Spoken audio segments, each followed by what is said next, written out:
r/NoStupidQuestions. Dramatic Pluto 186 says, are people obese because they eat an insane amount of food, or because they just need a lot less calories than other people? Swordbreaker 925 says, obesity is a slow process. 500 extra calories a day isn't going to make you balloon in size in a month, but over the course of several years, consistent overeating leads to significant weight gain. But it's so slow that you often don't even notice it until someone points it out. TheLookYouArm Vibes says, I always wondered, man, how do people let themselves get so big? Then I started gaining weight, was watching the scale climb, but didn't feel different. Then caught myself in a photo and realized that 25 pounds I had gained in half a year wasn't just on the scale. I had a muffin top for the first time in my life. Immediately cut back and made changes and lost it all. But even just losing the 25 pounds felt like it took an eternity. Half a year of not eating what I wanted whenever I wanted, going to my favorite restaurants, and getting the right thing, etc. It takes a ton of discipline, and I'm grateful I caught it early. If I caught it when I was 100 pounds overweight, I'd DK if I'd have the discipline to diet for 2 years straight consistently. Isgadoggo says, I noticed the same thing happening to me and put myself on a diet because I realized if I let it go further I wouldn't have the motivation to climb the massive mountain of even more weight loss. Edited grammar/spelling. r/NoStupidQuestions. Shortwavatrao says, why don't Indians change their last name to that of higher castes? I really am not trying to be offensive.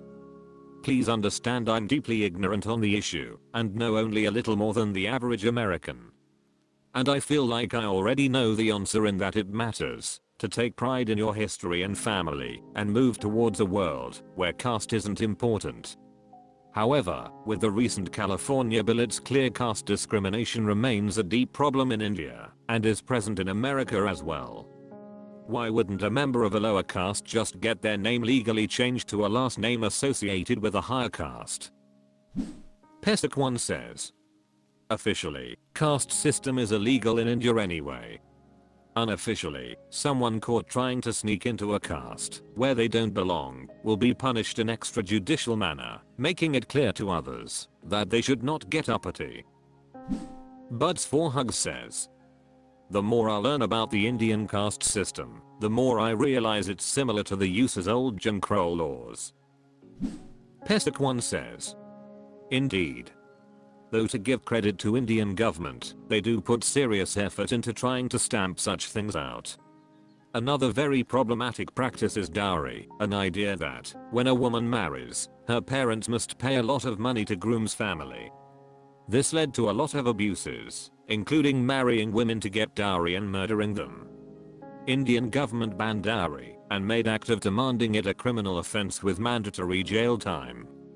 This is similar to issues with women's rights in Japan. Problems were very severe, but with sometimes harsh interventions things improved a lot. Funny enough, following improvements in women's rights, birth rate in Japan has actually stabilized while it keeps decreasing worldwide. Glumswimmer78 says, borrowing a parallel example from the UK class system, there is a whole array of social habits, learned behaviors, linguistic patterns and so on that can reliably identify a person's class. Beyond that, someone, especially from upper classes, who wants to know if they are talking to a peer will often ask the other person a few getting to know you questions that will suss out a lot of people whose status isn't obvious. For example, if they ask what school did you go to, they are not talking about university, they are asking which high school you went to, and to be a member of the club you need to know that this is what they are asking and be able to tell them an appropriately respectable private school. Someone not in this class though won't know that's what they're actually asking, so won't pass unless they're doing a deep fake impersonation.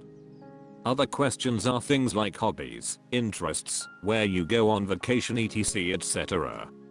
All this is nominally very normal stuff to talk about when meeting someone, but it's also a test. Caste system is built with many of the same types of secret codes and hidden languages. Someone who wants to pass themselves off as a higher caste is going to do a lot of very deliberate research, a lot of training, and invent a backstory to avoid detection. r/NoStupidQuestions. Chonido8 says, looking for advice. Brother lent over $11,000 to a girl he met on eHarmony, but she never paid him back. Hi everyone. Looking for some advice on how to navigate his situation.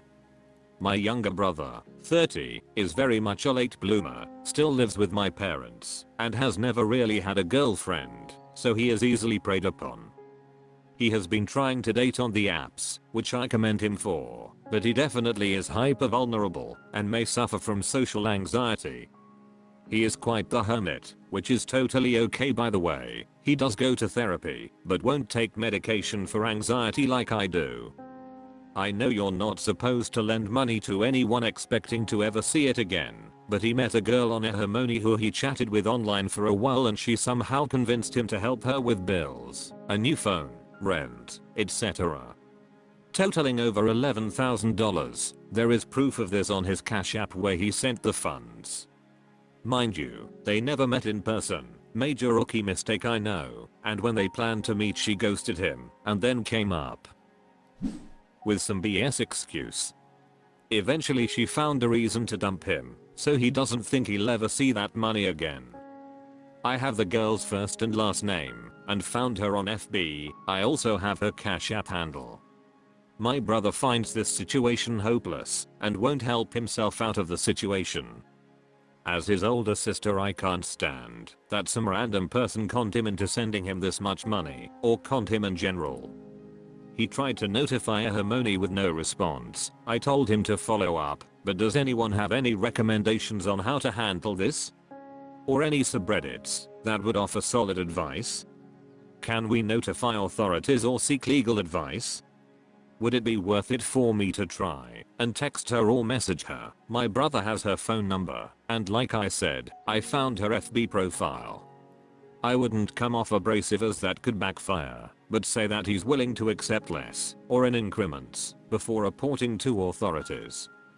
Thanks for reading. Super Jellyfish says, this is probably not a crime as presented, and with the evidence available. It's not illegal for someone to not pay back a personal loan. That's a civil matter. And frankly, your brother is never getting that money back regardless. This is a hard-learned lesson that he better take to heart. Foxwood says, you could try a lawyer, but cops won't touch it. Glumswimmer78 says, your brother was targeted for a scam. Money's gone. There's a decent chance the profile is fake to start with. There is virtually zero chance of recovering a single ass penny from this. Speak to a lawyer if you like, but they'll tell you paying them to engage in civil action, assuming the scammer is scamming under their actual identity, is throwing good money after bad. This was a $11K lesson in don't give money to strangers and don't make loans to friends, family, or randoms. This isn't a cheap lesson, but others have paid much more for the same. Gas Pompeius says, apart from reporting this to the authorities, the best thing you could do right now is offer him emotional support. He's probably feeling like he was taken advantage of, and in that mindset he may be vulnerable to other romance scammers if he falls into despair. For his sake, try to keep an eye on him and let him know that he's not alone. r/NoStupidQuestions. Jumberson Flower Seeds 2 says, why do I take personal offense when someone doesn't like something that I like? I know it's stupid and immature, I don't need to be told that. But when I show someone something like a TV show, or a game or a movie that I like, and they aren't into it, why does it sting?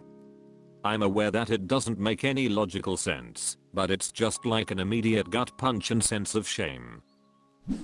Jack_Frog says, usually showing someone something you like takes a lot of guts, and when they don't like it, it's sorta like they're spitting on your guts. Ick now? I still want people to spit on my guts, but just not too hard, since that would hurt my feelings. 10 a month says, just human nature. I think it's fine, as long as you're self-aware about it, and don't make others feel worse for their opinions. I win says, there's a ton of psychology here. And I'm not a therapist. But I can tell you from my own experience what changed it for me. When I stopped trying to be something for other people and started developing into who I really wanted to be, someone I was proud of and confident in, I started to respect that there are different types of people with different tastes. My tastes are weird and don't conform to many. I might be hyper-masculine in one context, really nerdy in another, adventure in another, and lame and square in the next. But it's unapologetically me and authentic. Me and my tastes aren't for everyone, but that's entirely okay. I'm comfortable with me and happy with who I'm regardless of what others feel. Maybe that experience will help you.